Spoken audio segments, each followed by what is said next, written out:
The vision for San Diego's waterfront was law, but that dream has faded. What happened to the parks, art, and open market San Diego was promised? Is that now we see less organized crime, perhaps, but more disorganized and random violence. A look at the state of drug crime in Mexico and how Tijuana currently ranks coming up. And think you balance the city's budget better than our elected officials? Well, go ahead and try. The KPBS budget game is back. This is Evening Edition on KPBS.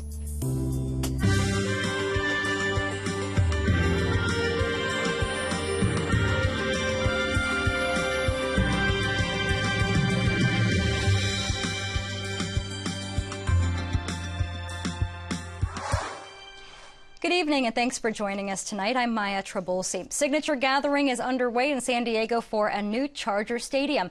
Petitions began to circulate over the weekend after a celebration at the downtown site where the team wants to build it. Hundreds of fans turned out along with past and present Chargers players, team owners, politicians, and even the NFL commissioner. The Chargers need about 67,000 valid signatures to qualify an initiative for the November ballot. If passed, it would raise San Diego's hotel room tax to 16.5%. That increase would pay for construction of the $1.8 billion stadium and convention center annex. San Diego baseball fans aren't the only people who should be excited about July's All-Star game. Major League Baseball and the Padres announced today that they will be donating nearly $5 million to local projects and charities in conjunction with the 2016 All-Star game. A large portion of that donation will fund new facilities for kids and veterans, including new baseball and softball fields. Tom Braswell is Vice President of Community Affairs for Major League Baseball. He says these projects are designed to benefit the entire community.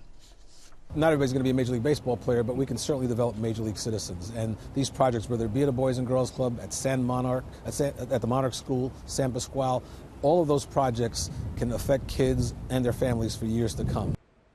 Additional projects include a multi-use recreation area at Tijuana's Boys and Girls Club and technology upgrades for Reboot, which helps transition veterans. Construction on the so-called legacy projects is already underway and should be finished in July.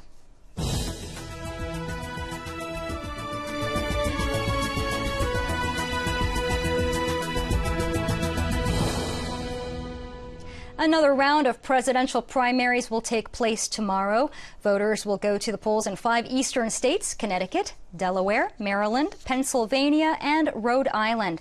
There are 172 delegates at stake in the Republican race and 462 on the Democratic side. Republican frontrunner Donald Trump needs 392 more delegates to get the nomination without a contest at this summer's GOP convention. His rivals are now joining forces to try to stop him. Ted Cruz and John Kasich say they will coordinate their strategies in 3 states. Kasich will let Cruz take the Indiana spotlight, and Cruz will do the same for Kasich in Oregon and New Mexico. Trump says it's collusion. The 2 main challengers in San Diego's mayoral race took part in a forum over the weekend. KPBS Metro reporter Andrew Bowen says they took plenty of jabs at Republican incumbent Kevin Faulconer for not attending. Just 2 candidates were on stage: former City Councilman Ed Harris, a Democrat, and former State Assemblywoman Lori Saldana, a Democrat turned independent. The duo barely disagreed on anything, instead using the stage to bash Republican Mayor Kevin Faulconer. Harris accused Faulconer of failing to take seriously the city's $1.7 billion infrastructure deficit. Kevin promised to fix it. It's one of the number 1 issues for citizens, and he's covering streets with a thin layer of asphalt and ignoring the real problems. The event was sponsored by the League of Women Voters and broadcast on KNSJ radio. Lori Saldana said the mayor should have attended. She also accused him of putting his PR operations ahead of governing the city, something she said she would change. And I won't, ignore people when they come and say there's a problem and say, well, okay, well, we can't deal with that now because I'm waiting until the election is over.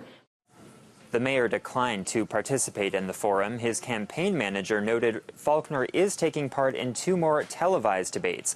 The next of those is on May 24th on KUSI. Andrew Bowen, KPBS News. The San Diego Registrar's Office put a call out for poll workers for the primary election on June 7th. They're especially interested in recruiting bilingual speakers. Prospective applicants must be U.S. citizens and registered to vote in California or lawfully admitted for permanent residence in this country. Poll workers must also have transportation to their assigned polling location, access to the internet to take an online training course, and attend a 2-hour class in person. For the 4th year in a row, KPBS has created an online game that allows you to balance San Diego's budget.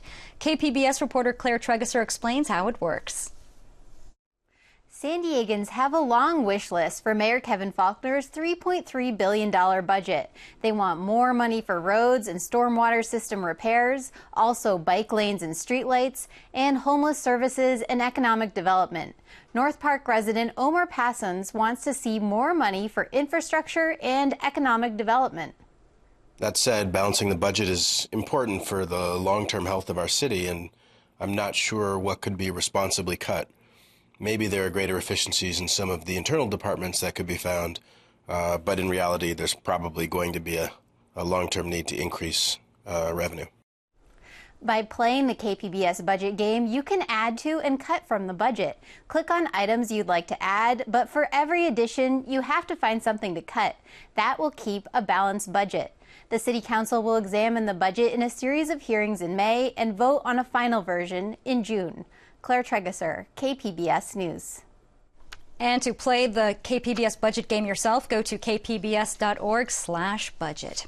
Downtown San Diego's waterfront has cruise ships, concrete plazas, and high-rise hotels.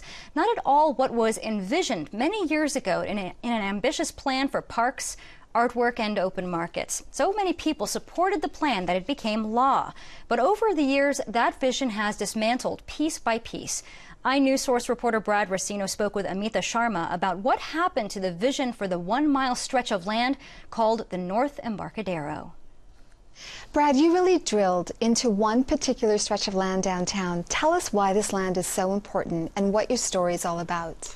Well, the story is actually about many things. I should be upfront with that. It's about waterfront development. It's about the Port of San Diego. It's about political insiders and backroom deals. It's about a lawyer named Corey Briggs and a former port commissioner named Steve Cushman. And the land itself is the North Embarcadero. And generally, it's the land between the USS Midway and the airport. It's about 1-mile stretch of land. And the reason that we looked at this particular piece of land is because it's not only iconic, it's known as San Diego's front porch, but it also exemplifies what many people have told us, many civic leaders and others have told us, is really a problem with San Diego's development, the way they operate, and that is that things are done in a piecemeal fashion without really having a cohesive plan, and this piece of land really exemplifies that through the story. And there was once a real vision for this stretch of waterfront. What was it? Yeah, back in the mid to late 1990s, 5 different government agencies came together. You had the city, the county, the Center City Development Corporation, the Navy, and the port.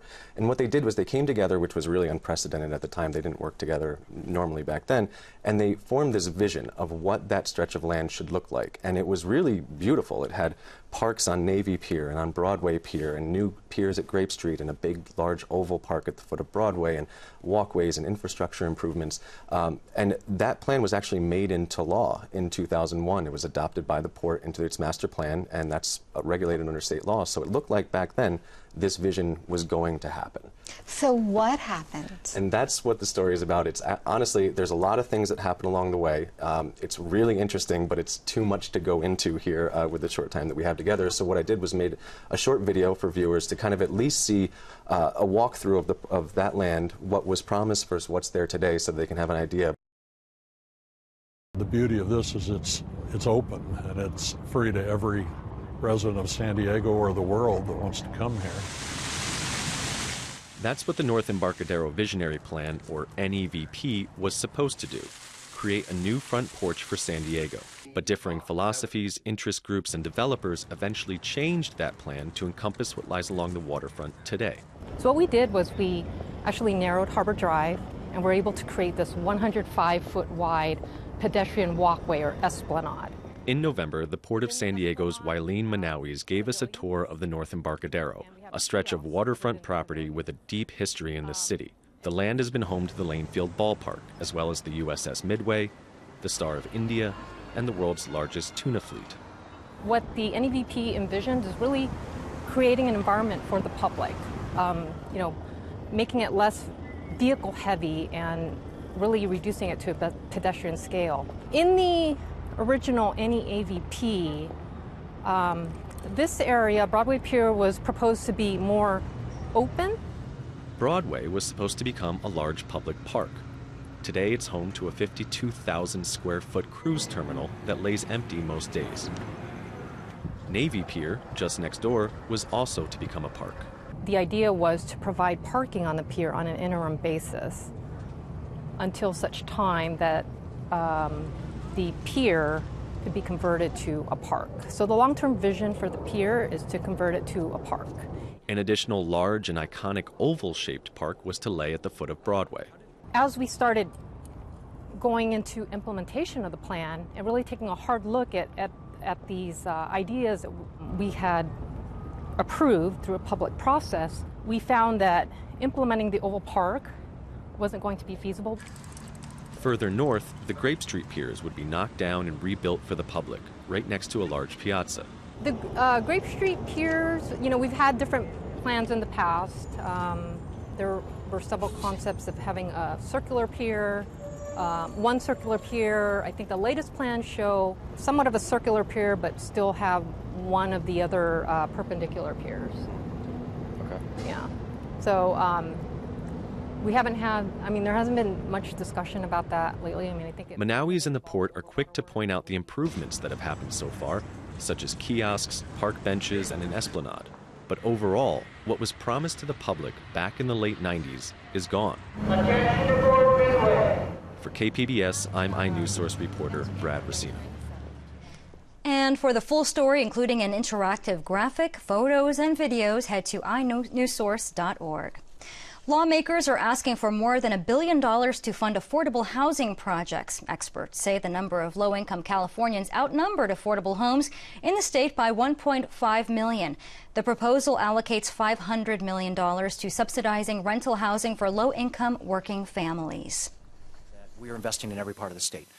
Certainly in our rural part of the state with farm workers, certainly in our urban areas, our coastal regions, in high-cost areas, but also areas that have not seen much housing developed. A similar proposal is also targeting homelessness in the state. That proposal would require about $2 billion in funding. Brown will announce a revised version of the state budget in May. The owner of USA Today is making a move to be in control of the Los Angeles Times, Chicago Tribune, and other newspapers.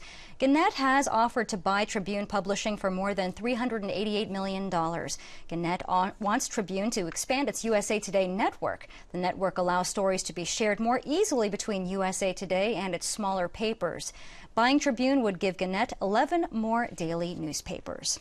A new report says Tijuana is still the second most violent city in Mexico. Researchers at the University of San Diego have been tracking drug crime south of the border. They say overall crime is down, but murder is up. In Tijuana, there were 612 murders last year, far more than in the 2 years before. One reason given, an increase in smaller drug cartels trying to gain territory. Is that now we see less organized crime, perhaps, but more disorganized and random violence that is still very terrifying and in many ways worse for the average Mexican. Shirk also says Tijuana is safe for American visitors. No Americans have been killed in the city's drug violence. President Obama says he's approved sending 250 more troops to increase U.S. support for local forces fighting ISIS in Syria. He has approved the deployment of up to 250 additional troops, including special forces. They're not going to be leading the fight on the ground, but they will be essential in providing the training and assisting local forces they continue to drive ISIL back. The additional troops will advise and assist forces in the area with the goal they will become strong enough to take back territory where ISIS is based. Tomorrow marks the 30th anniversary of the Chernobyl disaster in Ukraine. Families living near the site are still dealing with the impact today. Associated Press reporter Ned Barker explains. Victoria Vetrova knows the risk every time she puts food and milk on the table for her 4 children. The family lives near the site of the Chernobyl nuclear disaster, which spewed radioactive fallout throughout the region 30 years ago. Last year, the cash-strapped Ukrainian government canceled the local school lunch program for 350,000 children. So families are having to resort to milk and food from land which is still contaminated. Victoria's 8-year-old son, Bogdan, suffers from an enlarged thyroid, a condition which has been linked to exposure to radiation. The nurse said that we have to go to Kiev for treatment, he says, but my father said that we will go later. Ukraine has also canceled a program for buying ferricin, a substance farmers use on their cows that helps eliminate a dangerous isotope, cesium-137. Without government help, farmers are unwilling to buy it on their own. Furthermore, families who lived in 3 zones near Chernobyl were either evacuated or eligible for resettlement, but not the people in Zone 4, where the Vetrovas live. They're only eligible for government subsidies to deal with health issues. We know about the danger, but what else should we do? There is just no other way to survive here. Without the state-supplied school lunches, these tables are empty, and many of the children depend more on food of questionable quality. Other children, like 9-year-old Alicia Petrova, whose mother has cancer, simply miss meals and go hungry. Children fall and faint. They are hungry. It happened already. When there was no food, a child collapsed. Yuri Bandajevsky is a pediatrician who has studied the effects of small doses of radiation on the human body. I have to say that nobody cares about this. And those hungry children are proof of how authorities treat the population, which is suffering in this region. Studies differ about the long-term effects of Chernobyl's radioactive fallout, with some studies minimizing the effects and others indicating significant health problems. We've seen increased levels of thyroid cancer, and we're seeing an increasingly strong association between some cardiovascular issues and people with exposure. Ukraine's Institute of Radiology says the most recent testing in Zone 4 showed radiation levels in foods such as nuts, berries, and mushrooms that were 2 to 5 times above levels deemed to be safe. The Vetrova children and countless others in this zone are caught between 2 calamities, the residue of the Chernobyl disaster and the recent plunge of Ukraine's economy, weakened by war and corruption. Ned Barker, The Associated Press. A bill in the California legislature would require health plans to give patients direct access to a reproductive health care specialist without having to go through their primary care doctor. KPBS health reporter Kenny Goldberg explains how advocates say referral requirements cause needless delays. Some commercial health plans require women to get a referral from their primary care doctor before they can see a gynecologist. The Assembly bill would eliminate that requirement. Amy Moy is with the California Family Health Council. She says when it comes to time-sensitive services, every day counts. In some cases, like with emergency contraception, every hour counts. So this bill removes unnecessary administrative barriers to help women, men, and teens get access to the care they need without delay. The California Association of Health Plans argues the measure would hurt their efforts to provide consumers with affordable options. Kenny Goldberg, KPBS News. The Pacific Crest Trail is a 2,600-mile challenge for long-distance hikers who try to follow it all the way from Mexico to Canada. But wildfires over the past few years have made it even more of a challenge. Because parts of the trail are now closed, those hikers now have to take a detour or a shuttle to get around the closures or face a $2,500 fine. Some parts of the trail have been closed for 3 years. The U.S. Forest Service says it plans to reopen one of those sections next month. Hundreds of Muslim families took to the state capitol to combat Islamophobia. The gathering celebrates the 5th annual Muslim Day at the Capitol. The group is pushing for legislation that cracks down on bullying and discrimination. We've been concerned that in the last year, anti-Muslim sentiment, Islamophobia specifically, has picked up at a dramatic pace. There were more attacks on mosques and Muslim institutions across the country last year than any other year. Activists say today's event marks an opportunity to open dialogue and educate the public. After a several-week closure, 2 beaches in Imperial Beach were opened to the public this weekend. The County Department of Environmental Health says the beaches were closed because of sewage-contaminated flows from Mexico. The DEH lifted the water contact closure after testing met water quality state health standards. The opened area includes the beaches that stretch from the border to Seacoast Drive. A wind advisory is in effect until 9 o'clock tonight in San Diego, and a beach hazard in effect for high waves and strong rip currents through Tuesday. Steph Davis says mild temperatures are expected this week. That's in tonight's KPBS weather report. Happy Monday, everyone. Weather not too bad out there across the San Diego area, though we are dealing with a storm system farther off to our north. Looking at satellite and radar, you can even see the spin here. That's an indicator of our low pressure system, bringing some wet weather to parts of the Four Corners, into Nevada, even parts of California. We're looking at mountain snow as well. We will remain dry, though, as we head into tonight and over the next day or so, as that low pressure system remains off to our north. So satellite and radar around our area remaining quiet and dry. However, that low pressure system will prompt some gusty winds. And so the National Weather Service has issued a wind advisory in effect for the San Diego area until 9 o'clock tonight. We could see gusts up to 40 miles per hour that will lead to blowing and drifting sand and dust in the deserts, and a problem if you drive a high profile vehicle. So you'll want to exercise caution. Again, that wind advisory in effect until 9 o'clock tonight. Now, as we look towards tonight, though, we will see just a couple of clouds in Borrego Springs. Your low is 48. Back to the 20s we go in Mount Laguna. 39 tonight, Ramona and Alpine. 47 in Oceanside. 57 and a couple of clouds tonight in San Diego. Looking ahead to tomorrow, as that system continues to lift off to the east, all of that cool and breezy air will shift out of our area. So tomorrow looks good, should be milder and pleasant across much of California. Here's a look at your 5-day outlook for the coast. Things looking good as we look ahead to our Tuesday. Sunny and pleasant, high 71. Abundant sunshine for your Wednesday with highs near 70. 68 and partly sunny on Thursday. Friday and Saturday look good. Mostly sunny and pleasant with your daytime highs at 72. 5-day outlook inland showing sunshine and pleasant weather for your Tuesday. High temperature 71. Sunny skies and 72 for the midweek Wednesday. Now, we will catch a couple of showers on Thursday, daytime high 68 degrees, and then sunshine and dry weather return Friday and heading towards the first half of the weekend.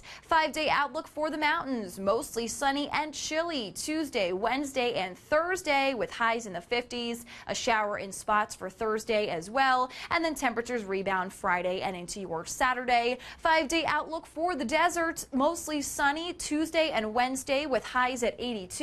Cool on Thursday, your high is 76. Then temperatures rebound right back to the 80s Friday and Saturday. Steph Davis, KPBS News.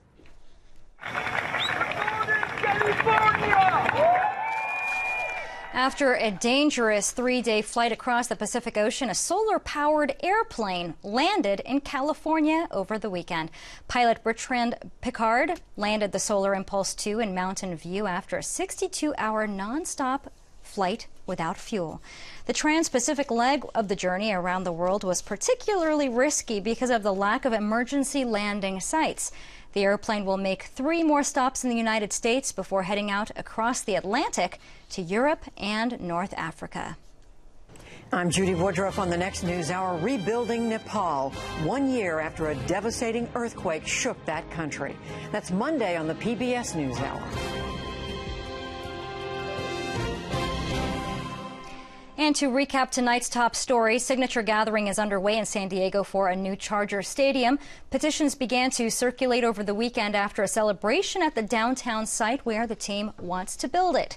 Hundreds of fans turned out along with past and present Chargers players, team owners, politicians, and even the NFL commissioner. The Chargers need about 67,000 valid signatures to qualify an initiative for the November ballot. If passed, it would raise San Diego's hotel room tax to 16.5%. That increase would pay for the construction of the $1.8 billion stadium and convention center annex. And Major League Baseball and the Padres say they will donate nearly $5 million to local projects and charities in conjunction with the 2016 All-Star Game. A large portion of that donation will fund new facilities for kids and veterans, including new baseball and softball fields.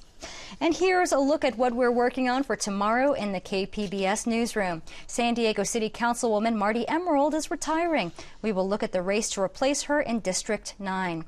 And the candidates to replace Barbara Boxer in the U.S. Senate are debating tonight in Sacramento. We will have a recap and analysis on Midday Edition tomorrow at noon. And you can find tonight's stories on our website, kpbs.org/evening edition. From all of us here at KPBS, thanks for watching and have a great evening. Good night.